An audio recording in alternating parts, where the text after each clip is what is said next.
Welcome to SVFF, tiếng Việt giọng miền Nam cho người nước ngoài.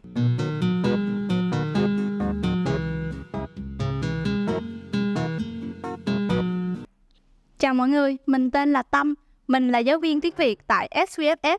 Chào mọi người, mình tên là Hưng, mình cũng là giáo viên tiếng Việt tại SVFF. In Vietnamese, there are 29 letters in the alphabet. I hope that after this video, you can pronounce all of these letters fluently. Let's start with the first letter of the alphabet. A, A, cá, cá, á, á, rắn, rắn, ớ, ớ, ấm, ấm, bờ, bờ, bò, bò, cờ, cờ, cỏ, cỏ, giờ, giờ, dê, dê, đờ with the line, đờ, đá, đá, e, e, me, me, ê, ê, hề, hề, gờ, gờ, gà, gà, hờ, hờ, heo, heo, y, y, ti, vi, ti, vi, ca, ca, kệ, kệ, l, l, lê, lê, m, m, mì, mì, n, n, nón, nón,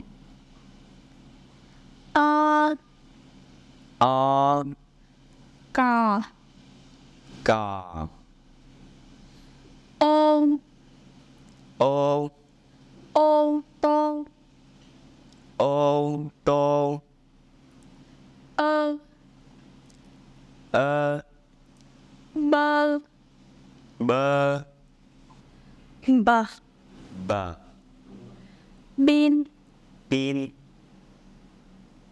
quờ, quờ, quà, quà, rờ, rờ. rổ. Discover SVFF Unlimited and immerse yourself in Vietnamese language and culture. Access over 5,000 activities, videos, lessons, and 60-plus specialized video courses and e-textbooks for all levels. Learn at your own pace with interactive, engaging lessons from passionate native instructors. Enjoy progress tracking, monthly updates, and lifetime access. Try free preview lessons and get discounts as a previous course buyer. Unlock the world of Vietnamese language and culture with SVFF Unlimited today. Rổ, Sờ, sợ, sao, sao, tờ, tờ, tôm, tôm, u, u, đu, đủ, đu, đủ, ư, ư, sư tử, sư tử, vờ, vờ, ve, ve, sờ, sợ, xe, xe, y, y, ly, ly, Okay, and that is all about the 29 letters in the Vietnamese alphabet. Practice time. Listen and fill in the missing letter in each word. 1. Rổ. 2. Me. 3. Ti, ly. 4. Bơ. 5. Gà. Please comment your answer below and we'll check them out. Okay, and this is the end of the video. See you next time. Cảm ơn. Chào bạn. Chào bạn.